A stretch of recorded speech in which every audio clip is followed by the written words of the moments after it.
We are now on the last session of the morning before we break for lunch. And our next discussion topic is called Using Trade Credit Insurance to Improve the Trade Finance Mechanism and Export Generation Capacity with a Recovering Economy. I think that's a topic we should surely befit our beloved country and our economy. To do this for us is a colleague whom I've known for many years as well, is Souvik Banerjee.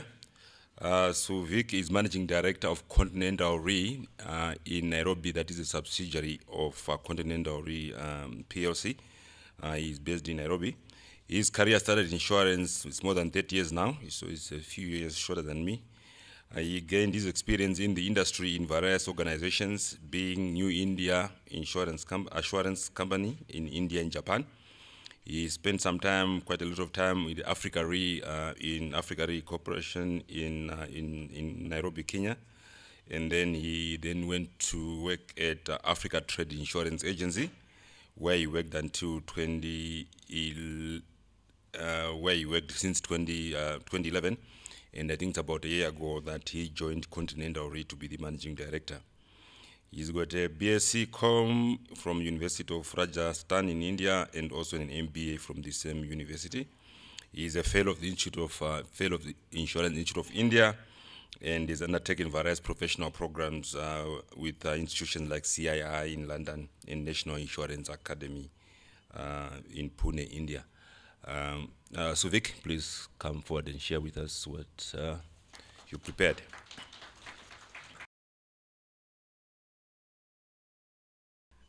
Well, the last time I was in Harare was 20th of October last year, when the tanks were out on the streets and people were really waited with bated breath for some important announcements. Did you participate? I saw the soldiers being fed ice cream, by the way.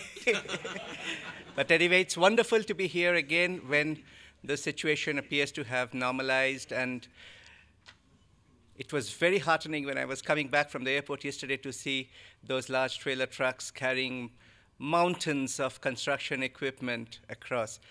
Just gave me a very good feeling about Zimbabwe and where it can be headed to.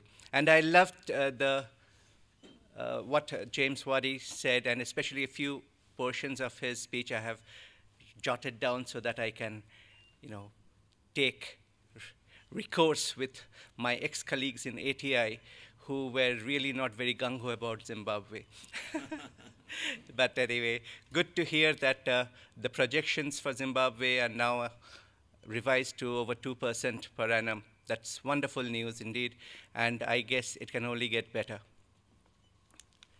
Right, so today this is what we are going to examine. Why should we deal on credit terms? That's number one.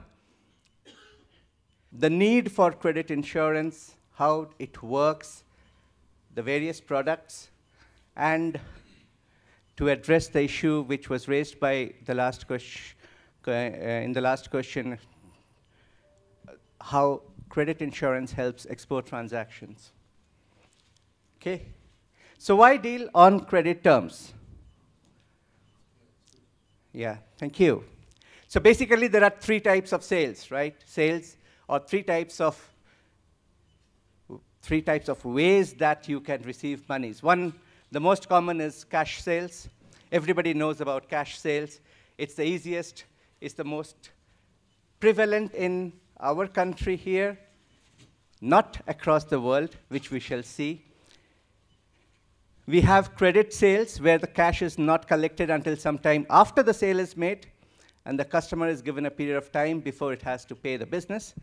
And we also have advance payment sales. When are advance payment sales made, or under what circumstances do we need advance payment sales?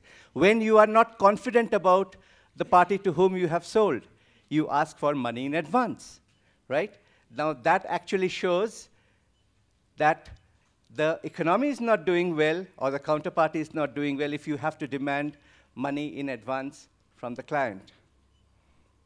So why deal on credit terms? These are the various reasons why you do. One is affordability. Now let's look at the trade cycle that a customer has. A manufacturer needs money to buy goods. He uses those goods to make his products. The products go out, he has to go out into the market and sell those goods, and that's when he recovers the money. So the trade cycle starts from the time when he has asked or taken money to buy goods, continues all the way until he receives the money to pay his suppliers. Okay? Now what does he do? Does he have to block his money until the time that he has been able to procure his sales? Or can he go and get credit from a bank so that he is able to fund the business until he recovers the money, which money he can then use to pay back the bank? That is why credit is very important, and that is why credit insurance also comes into work. What is competitive advantage? As a seller, if you are able to give a credit to your customer, you are obviously on a much stronger footing than compared to the one who insists on getting cash from his customer, right? So competitive advantage is a very important factor for why you need to deal on credit terms. Then obviously, giving credit gives you better relations with your customers. That's a said thing. Access to finance. When a manufacturer, for example, has a number of receivables on his books, he can go out to his bank and say, see, I already am owed so much money from the market. Can you give me credit so that I can roll it over, get more sales, and get more money for you? Which, of course, supports the sales expansions going forward. Now, credit transactions come with a lot of risks. And the basic risk is that of non-payment or bankruptcy, non-payment due to bankruptcy. We also have the risk of payment default, which is just simply failure to make a payment. There could be times where the customer simply refuses to pay. And we see this more often in the service industries where, for example, look at an advertising agency. They spend a lot of time and money in creating a beautiful ad campaign. When they present it to the board of directors of their customer, the customer says, you know what, this is not exactly what we had in mind. I'm not going to pay you. What happens to all that money? Yeah? So refusal to pay, due to valid reason or not.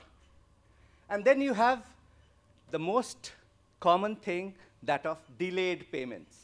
And delayed payments come not only from customers on the street, but also in our continent, most often from the government.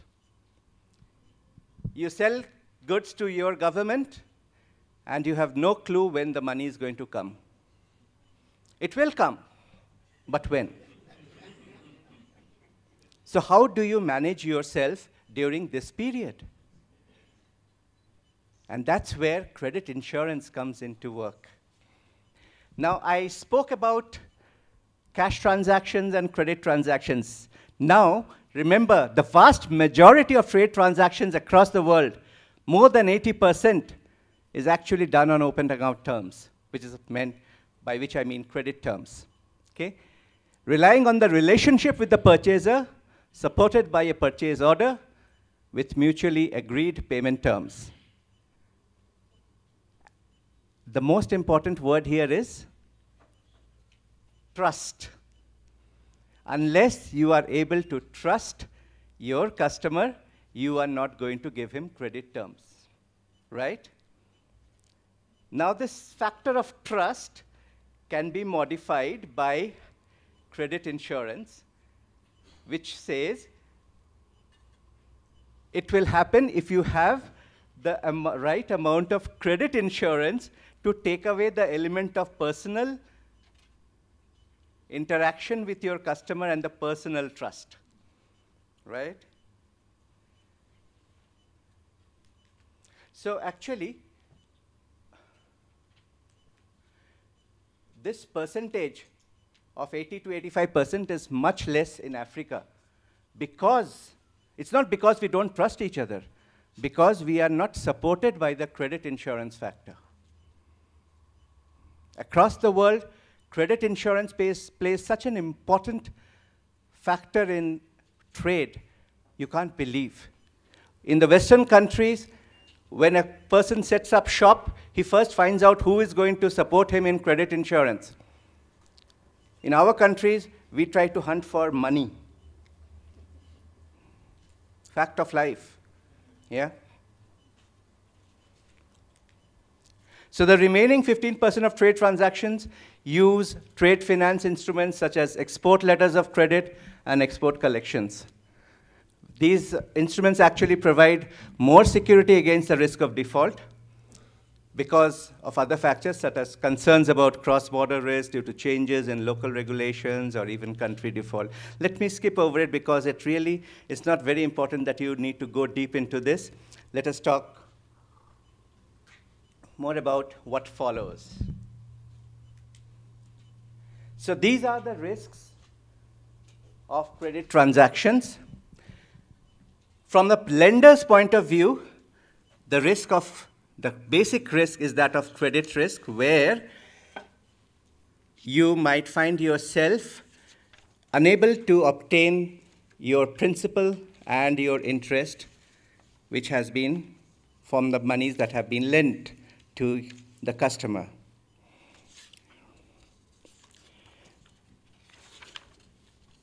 The second risk is that of counterparty risk, which is basically also known as a default risk, where you have lent or you have supplied goods to a customer and he is unable to pay you back.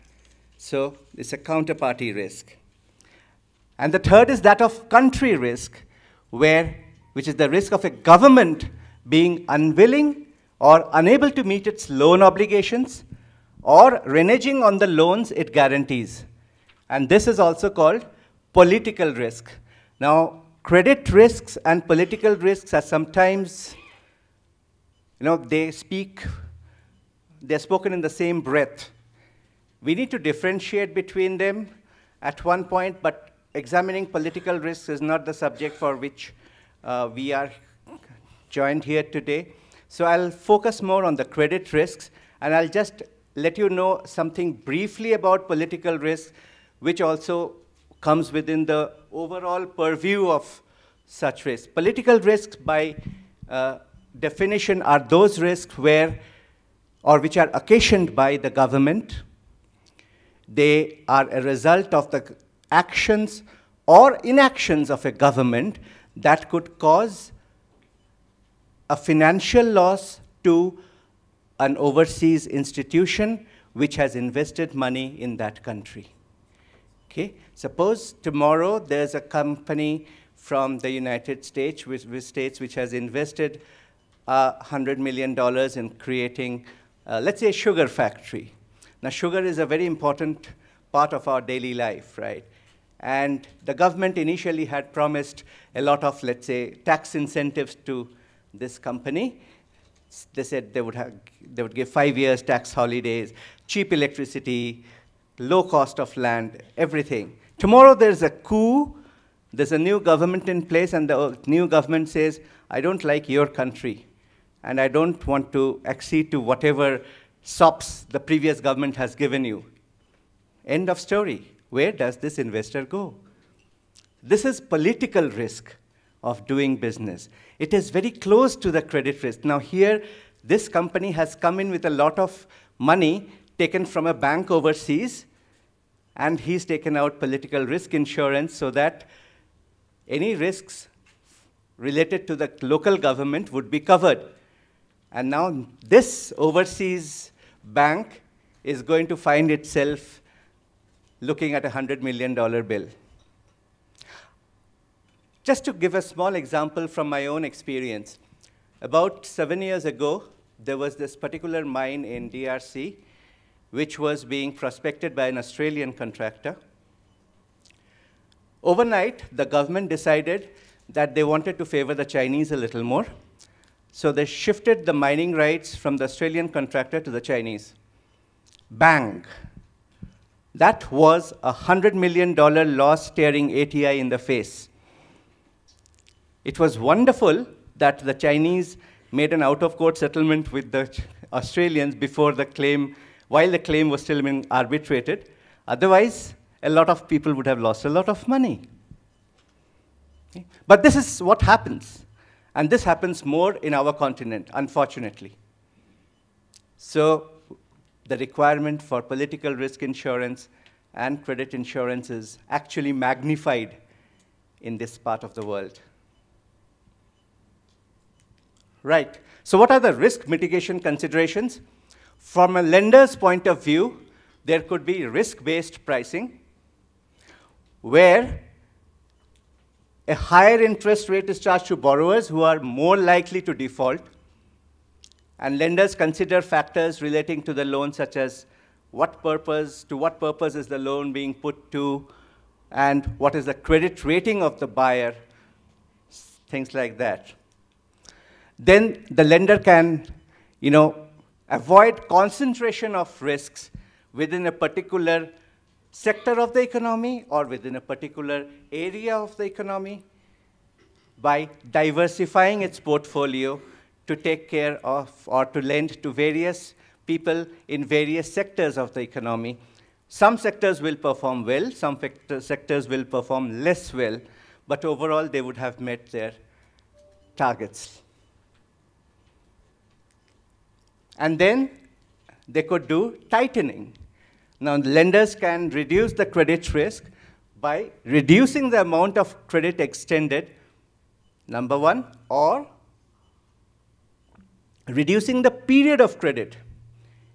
They might have started off very well by thinking that people here are so good, I don't mind giving them a 60-day credit to pay me back.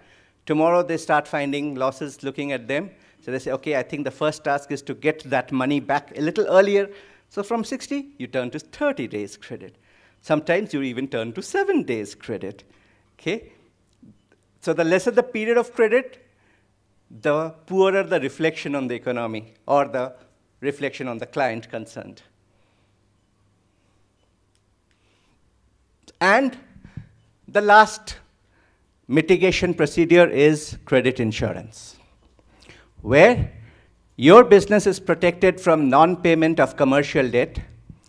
It makes sure that your invoices will be paid and allows you to reliably manage the commercial and political risks of trade. Okay, at this point, I would like to know whether there are any questions before we move to the second section. Wonderful, everybody is so happy with me. Or everybody is so unaware of what I'm talking about. But anyway, let's look at the facts of credit insurance. Just to quote, extending credit is a double-edged sword. I give credit terms so more people can afford my services. I also have people who still owe me money and those who will probably never pay. This is what credit insurance is all about. And the biggest mistake businesses make in extending credit is failing to create and follow strict credit policies. If you have to extend credit, you need very strong credit policies. No two ways about it. Okay? That means first figuring out how much you can afford to have tied up in accounts receivables without losing sleep. Are you confident about your buyer? How confident are you about your buyer? Are you confident enough to tie up all your hard-earned money into having made a sales to somebody who may not repay it in time? These are those questions, these are those hard questions that you need to ask yourself before you extend credit to any of your clients.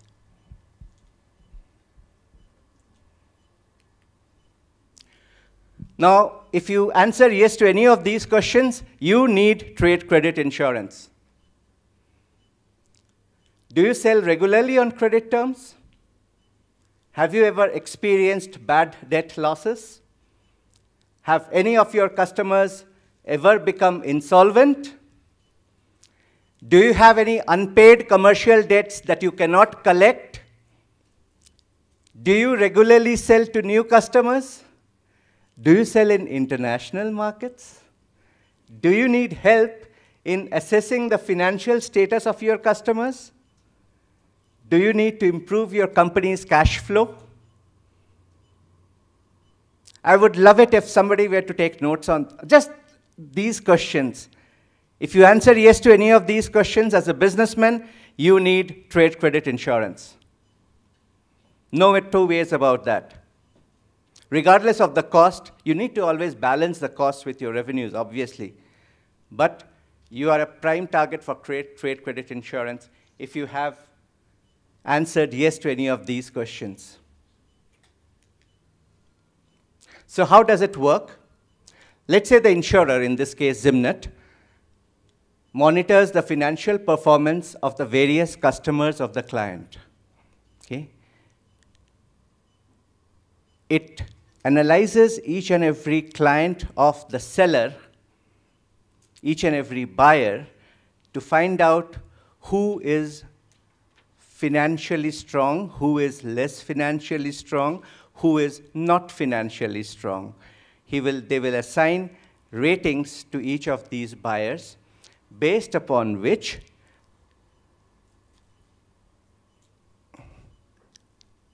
each buyer is given a credit limit up to which the client, in this case the client is the seller, so every buyer will be given a credit limit up to which the seller can trade with him. And this limit can be revised upwards or downwards as more information becomes available.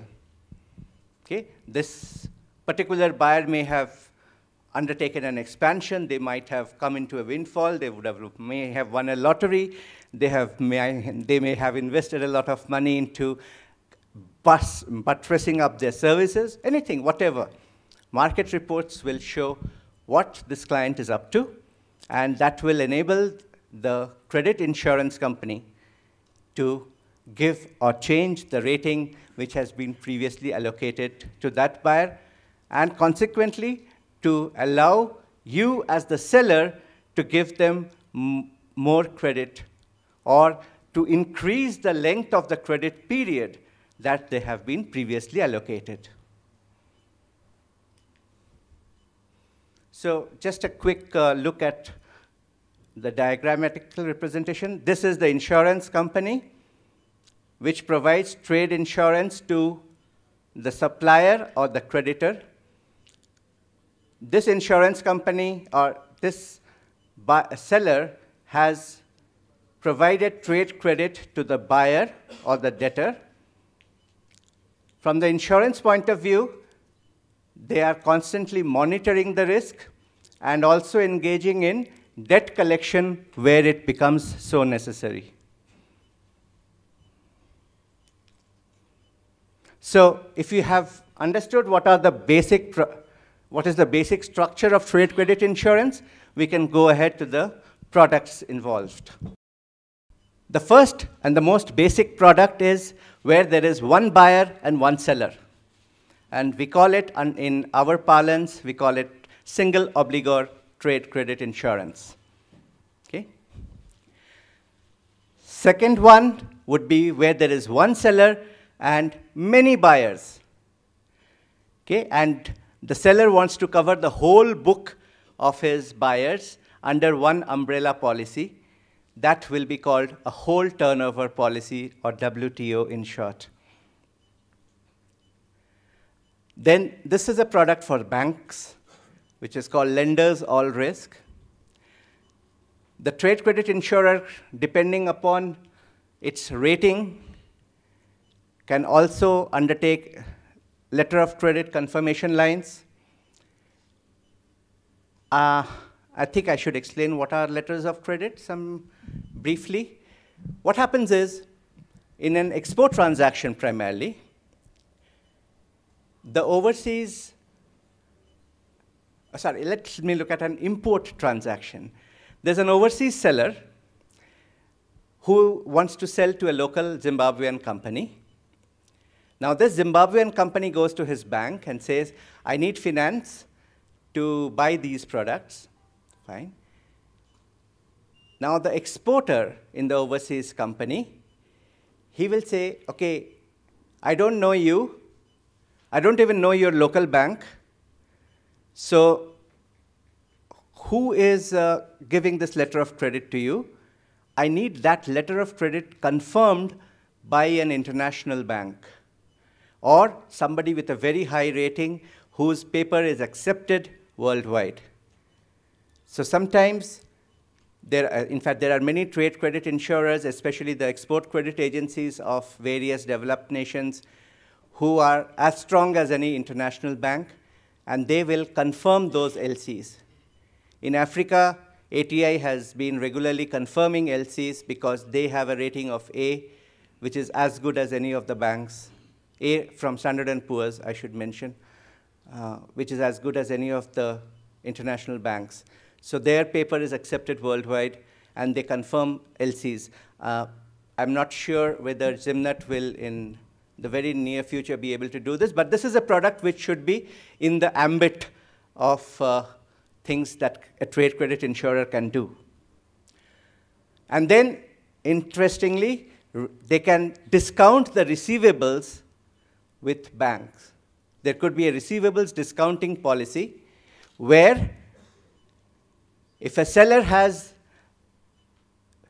let's say, sold to 100 customers, and he has collected payment advices from them, payments to follow in, let's say, 30 days or 60 days or whatever the credit period which has been given, then this seller goes to the bank and says, see, I am owed $1 million from the market. Can you lend me money against this?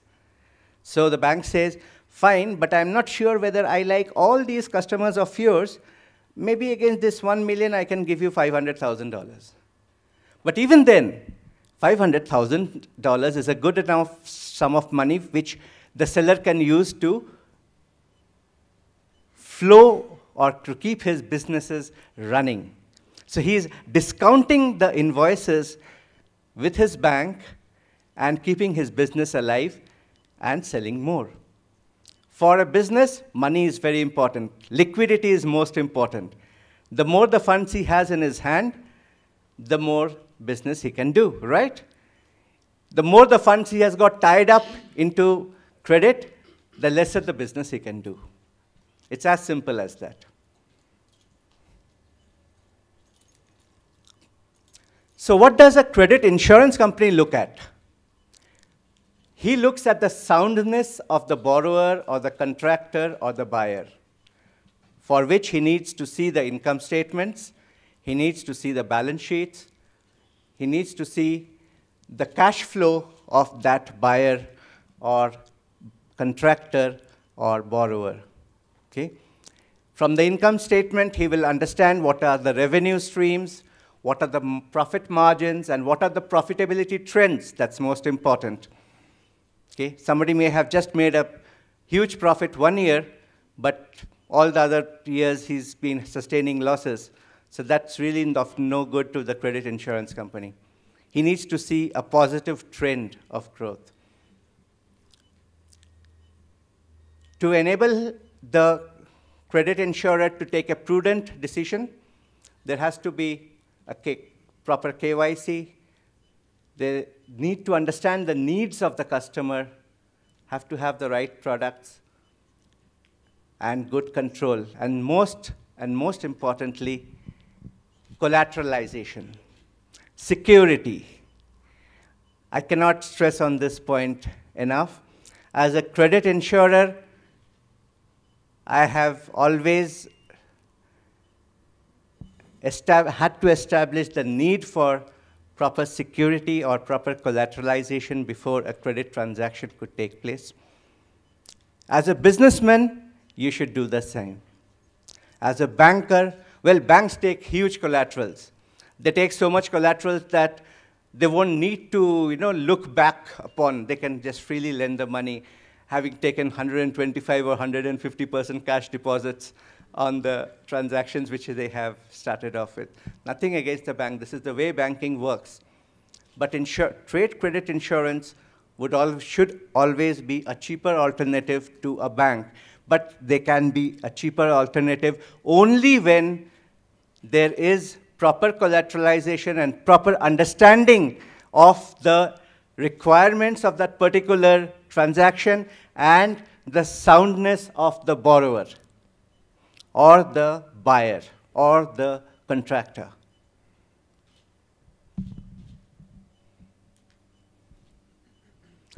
So the credit insurance company will ask for the, full financial statements, may also ask for an independent assessment of the buyer. And this is usually done by credit reference bureaus. Maybe somebody in Zimnat would be able to tell me whether there is a credit reference bureau available in Zimbabwe. It is. Fantastic, fantastic.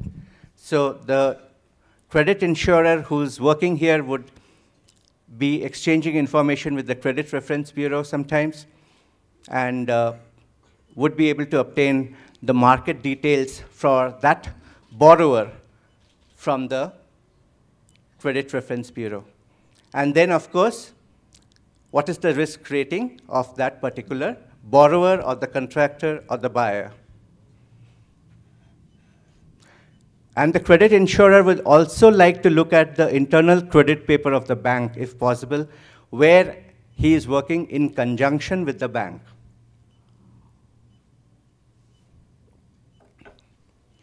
For a credit insurer, there is no stronger supporter or no stronger partner than the bank. Because the bank, every bank does a lot of due diligence on the customer, and if they are ready to share the results of that due diligence with the credit insurer, well, half the job is done. The credit insurer can safely go ahead and say, okay, I can piggyback on what the bank has already done in respect of this customer and safely take up the credit insurance. So let's come back to single obligor credit insurance, where there is one buyer, one seller, right? So here, the credit insurer is covering the exposure on one buyer alone, and the key word is exposure at any given moment of time. So I want to illustrate this point. Suppose there is a contractor who's constructing roads. The total cost of the project is, let's say, $10 million. But what the contractor says is, I will raise invoices after, let's say, every 2 kilometers. And the maximum number of invoices I am going to raise before I stop work is going to be up to 3 certificates, let us say. And each certificate costs $200,000. So here, the contractor does not require a credit insurance for 10 million. 10 million is the gross sum insured, certainly, but he can pay premium on $600,000, which is the value of the 3 certificates, right? So that saves him money. And that enables him to take up more credit insurance also, okay? So he does not need to take insurance on the full value of the project, but he needs to take insurance on the maximum exposure that he will have at any given moment of time. Are we together?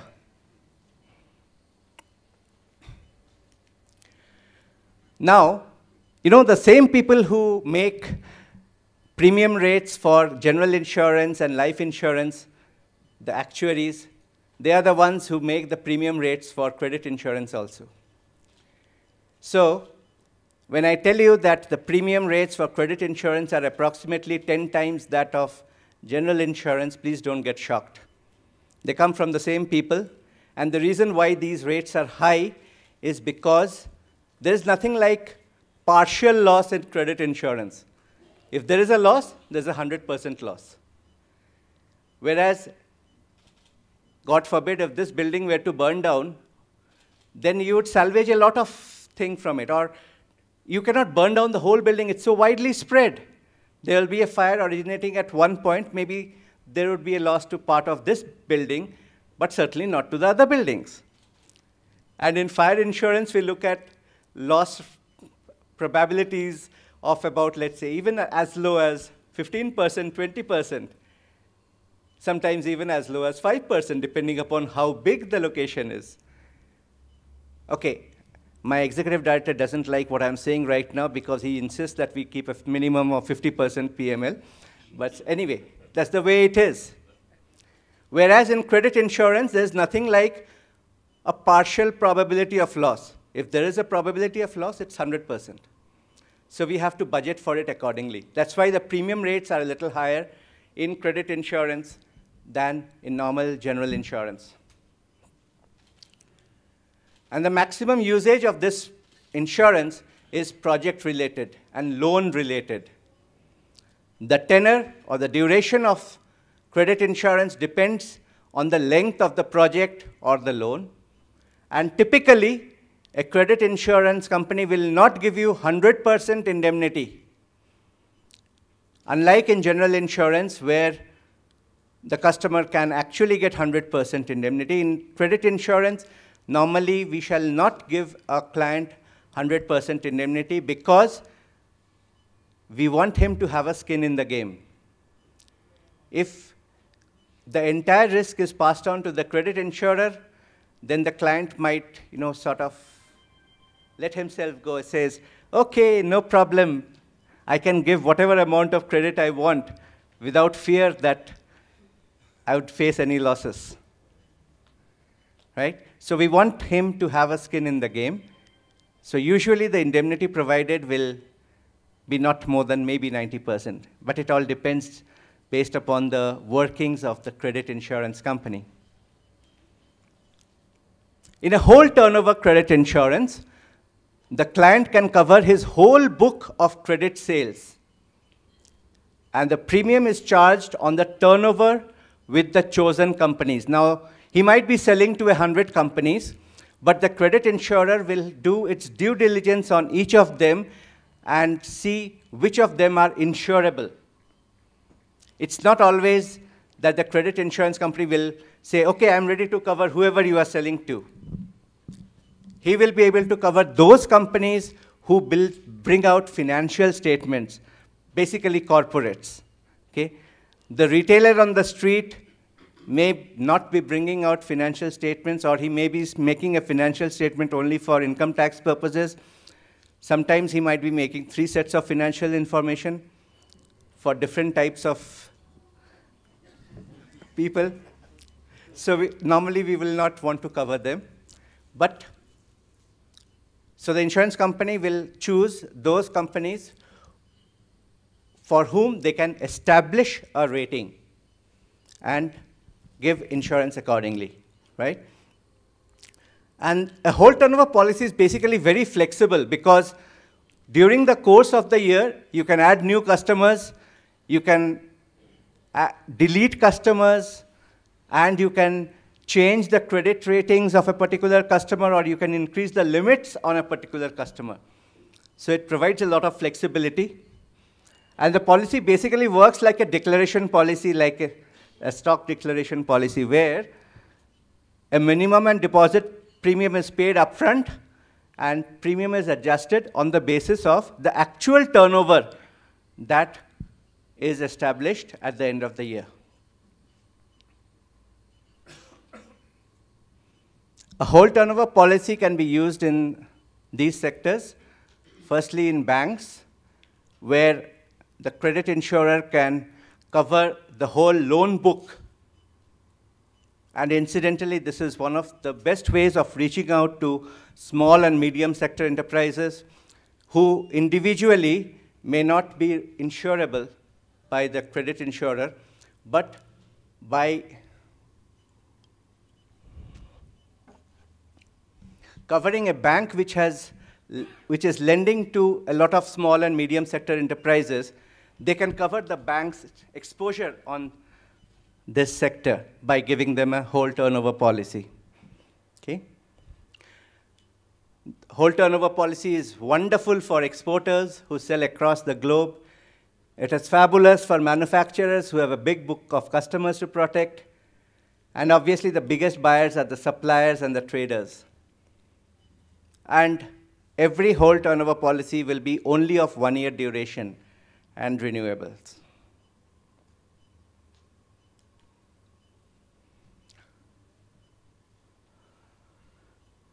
Now, a blanket protection against payment default risks provides your clients with the freedom to continue expanding their business without worry. That is the most important statement which pertains to whole turnover insurance. Now, we talk of lenders all risks very briefly. This is a product which a trade credit insurer can come up with to protect the bank's interests, okay, the lender's interest. And again, as I mentioned a little while ago, it's an available product to reach out to SMEs whom you may not be able to reach out directly. And it's sold to banks to protect their portfolio of loans to the small and medium enterprises. Individually, these loans would be difficult to cover due to the large volume and administrative work involved. I mentioned about letter of confirmation lines. I think I will like to skip over it right now because with the current situation, I see that it will take some time before Zimnat becomes a LC confirmation authority. So when the time is not yet ripe for possibly this product. But anyway, let us look at the scenario of why an LC needs to be confirmed. I say the buyer approaches the local bank to finance the purchase of equipment. Okay? Ouch, before the goods, sorry. However, before the goods are shipped, the seller requires confirmation that he will be paid, and the seller does not know the local bank, so he asks for a confirmation from a reputed international bank. There's another scenario where the bank may set up a letter of credit to enable a local government to import goods. The bank could then approach the insurer to directly insure the letter of credit against non-payment risks in the event the government defaults on its repayment obligations. And this is where credit insurance is sort of at the same level as political risk.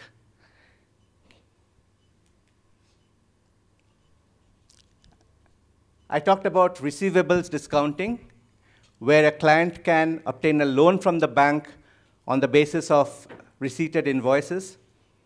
And these receivables are used as collateral. So there's no additional collateral being asked by the bank on this. They use the receivables as the collateral and fund the client. A credit insurance policy can be used as additional collateral in such a situation to make up the central bank's requirements for a certain minimum percentage of collateral. So here, the bank transfers the risk of non-payment of invoices to the credit insurance company. Partly, they will keep some risk on their own shoulders depending upon the total value of the collaterals obtained and transfer a part of it to the insurance company. Let's quickly talk about export credit insurance. Across the world, export credit and guarantee insurance is one of the major tools for growing the exports of a country. This is the type of insurance policy that protects an exporter against non-payment by an overseas importer. Okay? So here, the tables are turned. It's the Zimbabwean exporter who is buying credit insurance to protect himself against the possible default by an overseas importer. It's generally offered by the country's export promotion agency, and it provides an insurance cover on an ad valorem fee that takes creditworthiness of the importer and the country risk into considerations. Maybe at this point I should inform you, I briefly touched upon it previously in one of the slides, but one of the biggest facilities that a trade credit insurer can provide a businessman is information about his clients. And it becomes more important where you, as a businessman, have received an inquiry from overseas. Now, let's say you are producing something fantastic, and you get an inquiry from a vague company in a vague country, let's say Belize or something. You have never heard of the country. And the inquiry is not big enough to warrant that you go all the way there, spend your hard-earned money trying to go there, find out about that company, what that company does, how strong it is, right? You might be spending more money trying to find out, not to say anything about the language issues and whatnot. That's where a trade credit insurer comes into use. A trade credit insurer is considered to be very good when it has established relations with credit reference bureaus or other trade credit insurers from across the globe who will be able to provide information about that client and bring it to your table for a very small fee. So especially when an exporter is looking for information, his biggest and his first port of call should be a trade credit insurance company. So export credit insurance generally covers commercial risks, such as insolvency of the buyer, bankruptcy, or protracted defaults. It can also cover certain political risks, such as war, terrorism, riots, and revolution, that could result in non-payment. And an export credit agency usually also covers these big names, currency and convertibility. Should I talk about it? I'll just give you a brief idea about this. These are all political risks: currency and convertibility, expropriation, and changes in import or export regulations. So very quickly, what is currency and convertibility? If you want to receive money from the importer's country, and that country has suddenly come up with a regulation which says we will not allow hard currency to go out, which means no dollar exports or no dollar transfers, what does this businessman in Zimbabwe do? He will have to wait eternally for the monies to get transferred back to him, which means money is blocked, right? For no fault of his and no fault of the importer. This is a case which is a political risk called currency inconvertibility. Expropriation is a huge word. Expropriation takes within its grasp items like nationalization. It takes into account things like changes in tax laws which could adversely affect an overseas project compared to a domestic project. And there are actually many other risks associated with expropriation which are of no relevance to this session, so I'll move that through. For an exporter, this currency inconvertibility is the most biggest risk that he faces, along with the credit insurance risk. And export credit insurance allows exporters to offer competitive open account terms to foreign buyers while minimizing the risk of non-payment. Actually, even a credit-worthy buyer can default due to circumstances beyond their control. And one of those circumstances beyond their control is currency inconvertibility. So it is apparent that with reduced non-payment risk, exporters can increase export sales. They can establish a market share in emerging and developing countries and compete more vigorously in the global market. And tomorrow, your forex reserves will be greatly benefited as soon as exports are increased. And one of the biggest ways in which exports can be increased is by a good mechanism of export credit insurance. Okay? Thank you very much.